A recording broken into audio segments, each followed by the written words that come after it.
agree, man. But you know what? It's more important. It's more important for Steve Nash and his coaching staff to be able to switch, mix things up and shuffle and play with lineups to see who played well together. Can I play this guy with James and KD? How am I going to substitute? Will I take KD out at the 6-minute mark or take Kyrie out? Like, I think this gives Steve Nash a chance to see exactly what he got, to see exactly who he want to roll with going into the postseason when the rotation's shorten up, to see if he's going to roll with a DeAndre Jordan. So I think it's very important for them to play. That is very important that these three guys are playing on Saturday against the Bulls. But I think it, Perk, to your point, I think it's less important for them as the stars to play together, but more for the coaching staff to know what they have and more for the role players to be able to pick and choose their spots. Like I said, this is kind of like playing on the Olympic team or an all-star team with those three guys. Those guys they're so smart, they'll figure out their chemistry. So as you put, for the coaching staff, it's going to be big, and for the role players, it's going to be big as well. And look, James and Kevin, they've played together plenty. James and Kyrie got a chance to really play together a bunch when Kevin was out, right, with the long hamstring injury. So I don't worry about them like you, Matt, don't worry about them. And frankly, I worry a little less about the role players, too, only because of Harden's skill set. He will find you, right? So you have to worry a little bit less about being in the right place because he will find the ball. The ball will come to you. But yes, I think it is all of them learning how to play around this threesome.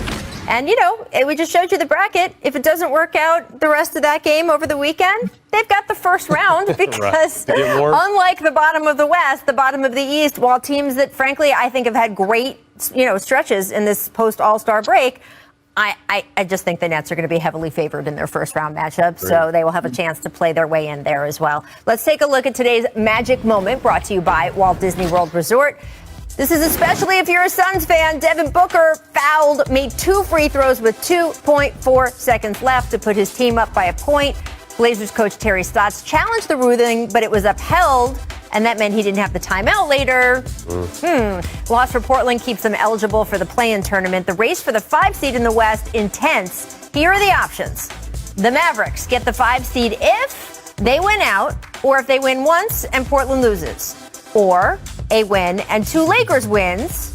Blazers get the 5 seed, win at their final game. Dallas either loses out or 1 win and Lakers lose 1. The Lakers could get the 5 seed if they win out and Dallas and Portland lose out. So, Perk, given all of those permutations, go inside your crystal ball. Who of these 3 teams gets the 5 seed? Well, I think it's a no-brainer. I think the Dallas Mavericks are going to get it. I mean, obviously Toronto and Minnesota, they're thinking about Cancun, thinking about Cabo. So it's going to be easy wins for them. And right now, they're finally healthy. Porzingis is back. We all know what Luka is capable of doing. And then the Dallas Mavericks, I mean, they have some good pieces coming in off the bench with Kleber and Bronson. So I'm looking at where they at right now. They're in great position. I think they're going to lock in that 5 seed. Someone you didn't mention, Perk, who I really liked and been playing well is Tim Hardaway Jr. Big shot, scoring a lot of points.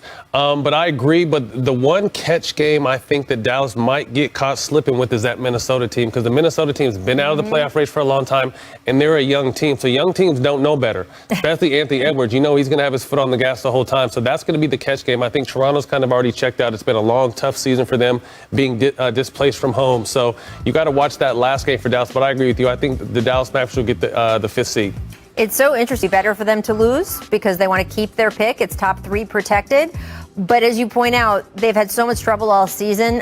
It kind of feels like to me that, especially with a new coach and guys who are finally healthy, that team has wanted to win because it has been more important for them to just kind of get their act together and get the chemistry together and be able to come into next season really rolling. So I don't know, frankly, if they're going to show up for this last game wanting to win or not. And I know we're not supposed to talk about that in the NBA, but we talk about it because it's a reality of life. All right, it's time for Make or Miss, friends. This show is so packed. We got to put Make or Miss in our first block. Make repertoire. Speaking of the Timberwolves, Karl Anthony Towns continuing to show off some really improved passing. That dart to Vanderbilt for the slam. Perk, have you noticed Cat's cat vision lately?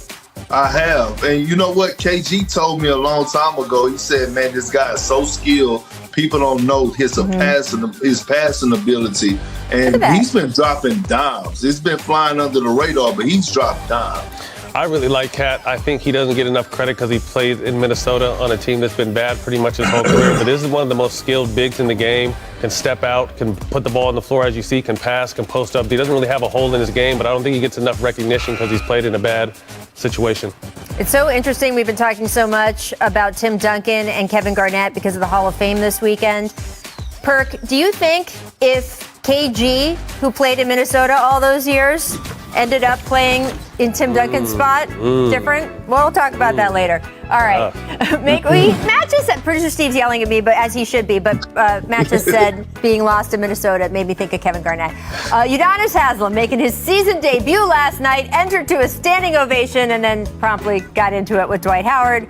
Got tossed in less than 3 minutes. Dwight, by the way, suspended 1 game because this was his 16th technical of the season. So I just get the feeling, Matt, Perk, that you guys would have had a similar reaction the way Udonis Haslem had if you had checked into the game for the same reasons that UD did. Hey, this tickled me. Hey, like 3 or 4 of my friends hit me up when this happened. Like, yo, check this out. Look what UD just did. He had just got in, hit 2 shots, and then he gets ejected. But you got to think, this is a lot of UD is a competitor, and I think he's played a great role on being a mentor on that team, almost a second coach. But he finally got a chance to play, so emotions were running high. But then again, at 40, you get a little bit older. It doesn't take much to fall over anymore. So I didn't really think Dwight did too much, though, to be honest. But I loved UD's reaction. Unfortunately, Dwight cost Dwight a game. But I loved UD's reaction. It really tickled my soul. And look, I look at it both ways, right? He got in because it could possibly be his last home game. But what happened with Joel Embiid and Trevor Ariza beforehand, I thought, because I was in that situation where Ty Lue sent me in the game to, go in there, and deliver a message as an enforcer. So, UD was being UD, and I thought it was just set up perfectly. I actually love it. I like the fights in this. I like the back and forth. Yeah. I like to see especially this time of the year. Yeah, that's what you want to see. Yeah. Forget all that swapping jerseys and all that. This is what we want to see. And look, we don't know what's going to happen in the postseason, whether they'll need him for spot duty or not. And of course, he hasn't said for sure what's going to happen this offseason. But if that was the last time that Udonis Haslem was in a game for the Miami Heat, it is chef's kiss on the end of his career. And what a career it has been. All right, guys, you heard me mention the Hall of Fame coming up. Kobe Bryant, Kevin Garnett entering the Hall of Fame this weekend. We will reflect on their careers with some former teammates next on The Joke.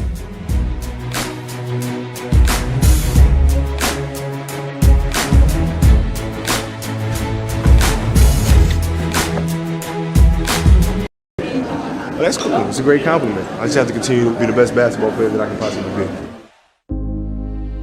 What Kobe Bryant was to me was the inspiration that someone truly cared about the way I played the game or the way that he wanted to play the game.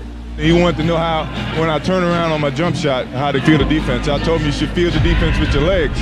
This kid had passion like you would never know. I just accept challenges. I wanted to go out there, I wanted to guard Mike. That's the best thing about the game of basketball, that you answer new challenges day in and day out. Kobe has a chance to be what Michael is in this league. You're looking at the present and the future right there. Kobe Bryant, sensational for the win. Bang! Wow! Everyone always wanted to talk about the comparisons between he and I just wanted to talk about Kobe. A little advice from the master. The truth of the matter is, he's helped me out a great deal. I reached out to him, he'd hit me right back. He'd give me advice straight from his heart. I wanted to be the best big brother that I could be. That speech at Kobe's memorial service, just iconic. The Naismith Memorial Basketball Hall of Fame. This class will go down as one of the most special in the long history of the Hoop Hall. The late Kobe Bryant, Tim Duncan, Kevin Garnett, Tamika Catchings, Coach Rudy Tomjanovich headline that class. They will be enshrined over the weekend in Springfield, Massachusetts. And Matt, I don't even know where to start because this history with Kobe is so deep and so rich and touched both of us so personally. What do you think it would have meant to Kobe to be able to follow this through and be up there this weekend with those guys? I think it was the final step. You know what I mean? He always spoke to sitting at the table with MJ. I need 6 rings. I need 6 rings. He was never able to get that, but he was able to grab himself an Oscar and a couple other things outside of basketball. But I kind of think this was kind of the final stamp on one of the greatest careers we've ever seen. You know, someone who literally rode the ship until the ship sunk, you know, in a time where he started where, you know, stars are supposed to stay, but by the time his career ended, stars were jumping around, and Kobe could have definitely jumped that ship because it was sinking fast and possibly got that 6th ring, but he wanted to stay loyal to the Lakers, to Jeannie, and to this fan base, and he did that. So, I mean, just looking at this and hearing him talk, it just still obviously doesn't seem real. And I know the one thing we were all looking forward to during this moment was him speaking at the ceremony, because, you know, it would have been strategic, you know, it would have been creative, witty. He would have talked a little bit of trash, but, you know, just a tough situation to swallow overall. Yeah, I agree with you, man. And I mean, one of the greatest competitors of all time, having those battles with Kobe, you know, when I was with the Celtics and just going against him and just having those different moments where he was talking noise. But, you know, Kobe has an interesting story, right? He went from being loved to hated to being loved again to, like, you know, and he was Mr. Adversity, right? When adversity struck, he embraced it with open arms. And I'm just, you know, like, him getting inducted into the Hall of Fame is a beautiful thing, but I'm just like so amazed at how the Mamba mentality is in Vanessa Bryant, right? Like she lost her better half in a way that she continues to carry on Kobe legacy, like being able to go speak at the Hall of Fame, how strong she is, like on social media and with her daughters and things of that nature. It's all just, you know, it's sad and it makes you sad, but at the same time, it's like, wow, this woman is real powerful and real strong. There's no question. I mean, losing a child and losing your lifetime partner, I don't think anyone would blame her if we never saw her publicly speak again. And instead, she has been so strong on behalf of those other little girls and protecting Kobe's legacy. It's funny, you talk about his evolution, loved, hated, loved.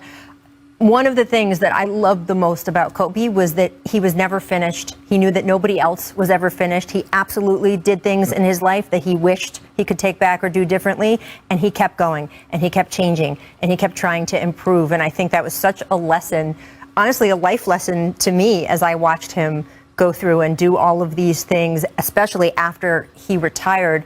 And we saw those clips of Michael speaking at his memorial service. One of the things that just broke me down when Michael was talking that day was about how he didn't intend to have this relationship with Kobe Bryant. He was annoying. That Kobe just kept pestering him. And then finally he gave in and started answering the phone calls. And I mean, Matt, that's the guy we know, right? Yeah, absolutely. I mean, and we talked about his roller coaster, but I mean, it really goes to show how mentally tough this guy was, because his play never wavered. And we all know he went through a lot of stuff and never wavered. So obviously we love and miss Kobe, and, you know, to have Mike and Vanessa speaking, it's going to be a big day not only for Vanessa, but the rest of the Bryant family as well. Just it's going to be a lot. It's going to be a lot. But we all owe it to him to fully celebrate him at this time that I absolutely know would have meant so much to him. And look, the guys up there along with him will be celebrating as well, and they deserve their moments in the sun, because my Lord, these resumes. NBA champ, 15-time All-Star Kevin Garnett. Our friends at Showtime shared a short excerpt from their upcoming doc that's entitled Kevin Garnett, Anything is Possible, which is just the absolute perfect title for that documentary. It premieres on Showtime July 30th. And in this clip, this is incredible. This is the moment Kevin Garnett asked fellow Chicago native Isaiah Thomas to present him this weekend at the Hoop Hall. Take a look at this. But I wanted to throw something on your plate before we get off here. You know, this is my first time going through any of this Hall of Fame stuff. And they asked me, you know, if I could choose someone to present me or bring me out or whatever. And I was like, what do you mean? He's like, well, you know, someone from, you know, the fraternity that you know, obviously value and respect.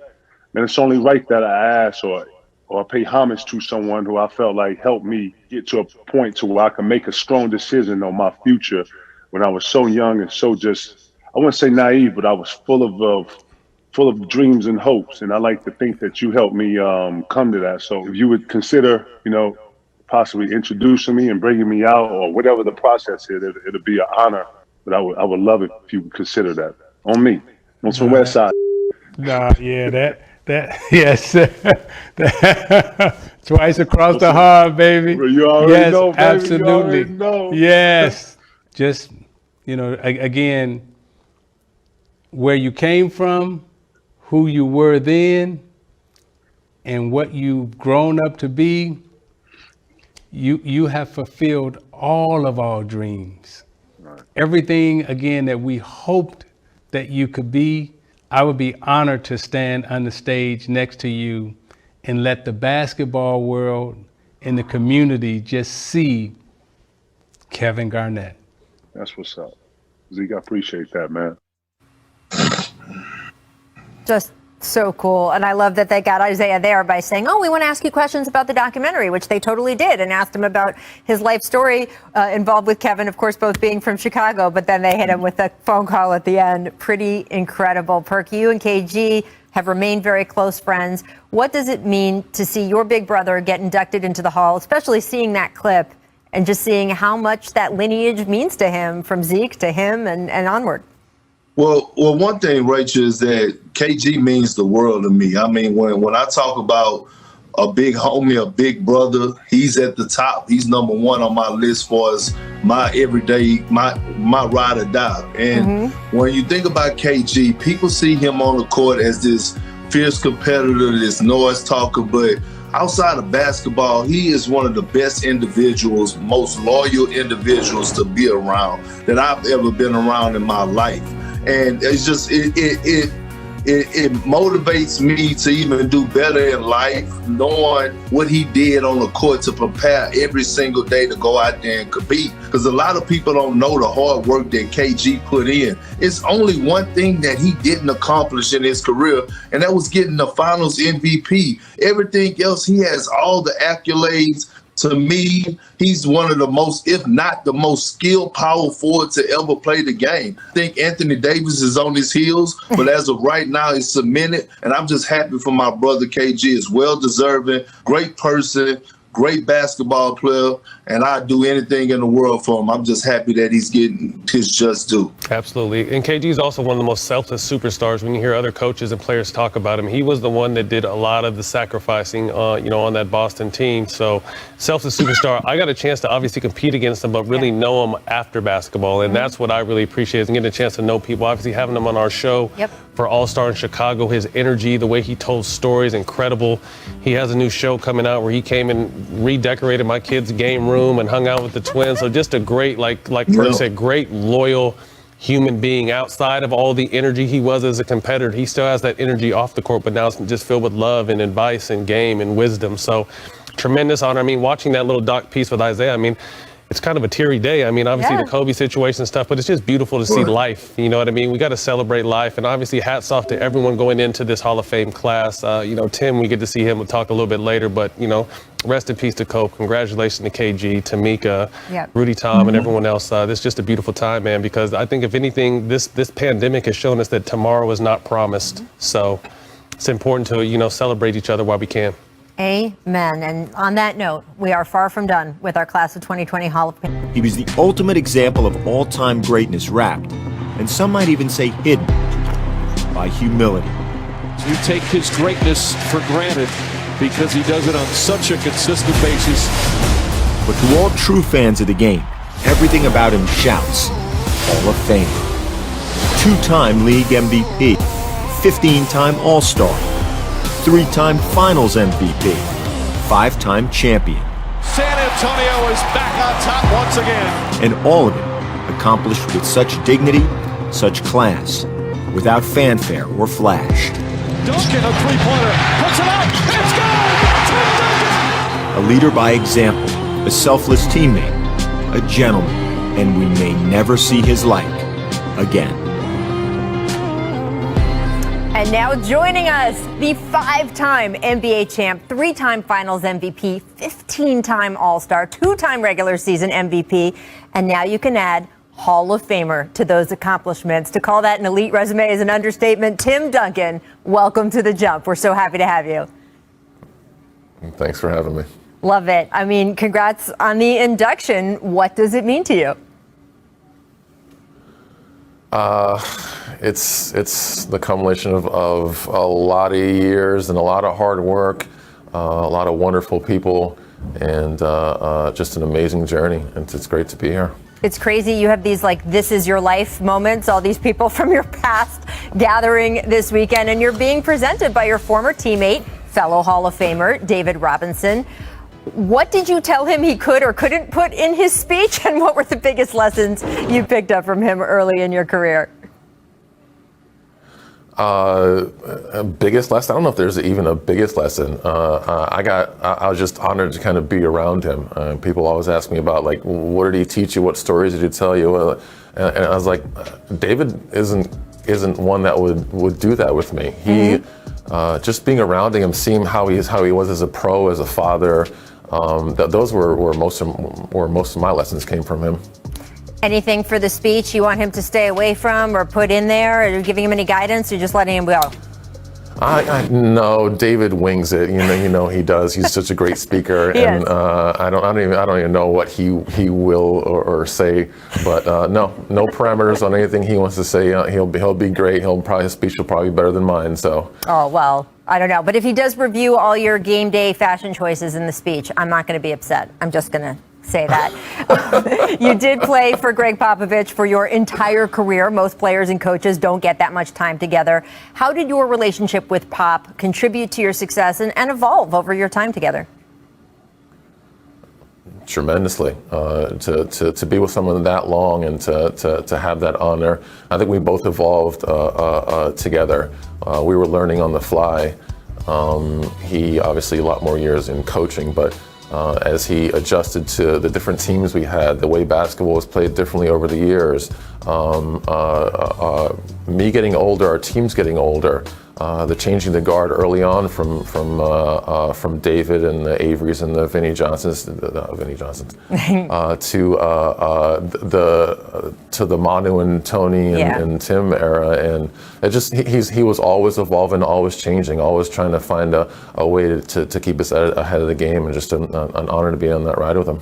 One of our producers asked, do you think that Pop texts Tim Duncan? Well, what is that like? What are Pop's texts like, Tim? We need to know.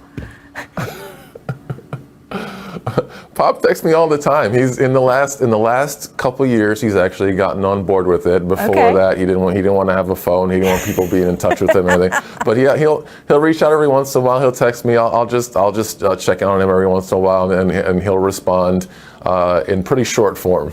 I assume that he would just send back little wine glass emojis, so I don't know if he's there yet on the emoji train, but I'm glad to hear that he texts. You guys had so many special times together. You won titles in 1999, 2003, 2005, 2007, 2014. Doing that over so many different eras and waves of play in the game, is there one particular season, one particular title run that stands out as the most memorable to you?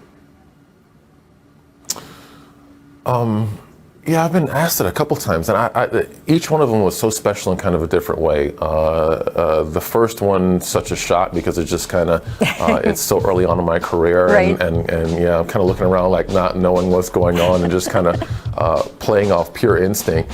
To 14, where we're basically being counted out, and we have a bad beat the year before. In losing to the Heat, and we fight our way back and we put ourselves back together and we get back to the championship again and win that one. So in every respect and every time, there's special moments in there, and everyone means a little different, but a whole lot. Well, we talked back at that 2007 finals. You had a memorable exchange with LeBron James. I want to play it for everyone now. Take a listen.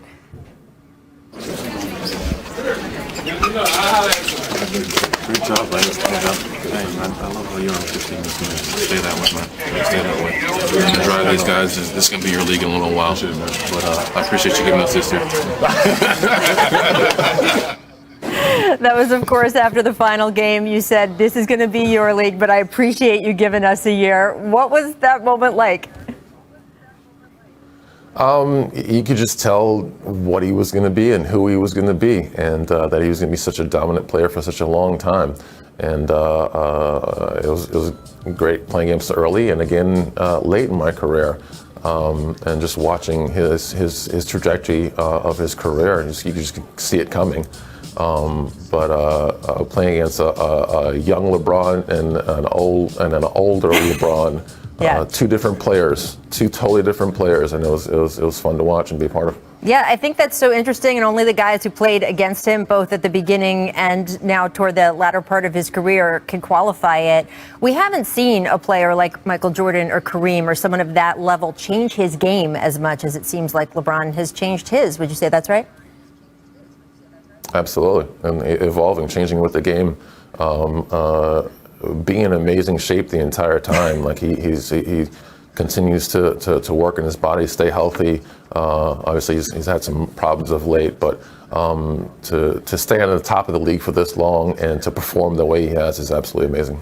Well, he is a big social media guy. You, on the other hand, Tim, not so much. Everyone here at The Jump would like to be following you on social. You are not on any of the major platforms, at least not as yourself. Do you have a secret account? Is this like when we discovered Adam Silver had like a secret Twitter account? Is there a Tim Duncan burner out there? Anything? I don't have a Twitter account. I don't do social media. I'm going to stay off of that platform for my own sanity. I can't say that you're making a mistake. I really can't. All right. We couldn't have the big fundamental on the show without playing a round of one of our favorite games here. At The Jump, we do something called What Were You Thinking?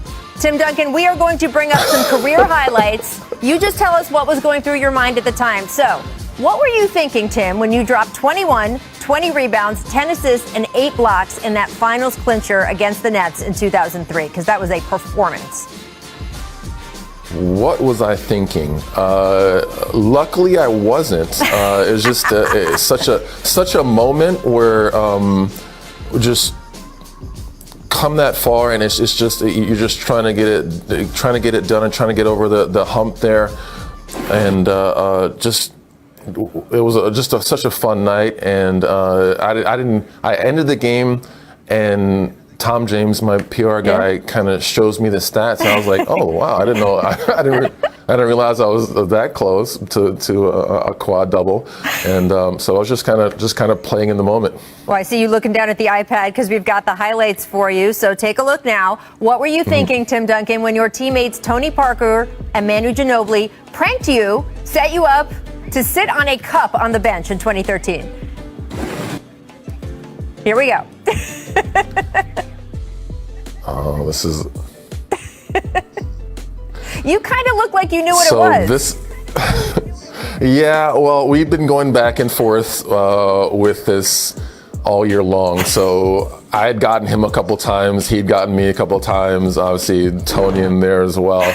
And so we became hyper aware of our surroundings and just always kind of being on tilt, being ready. And he caught me slipping. There you go. All right. Look at the iPad again, because what were you thinking, Tim Duncan, when you had a funny reaction after that Gatorade on the bench in 2003? This has been a mystery I have wanted to solve now for 18 years. So please explain what is happening here.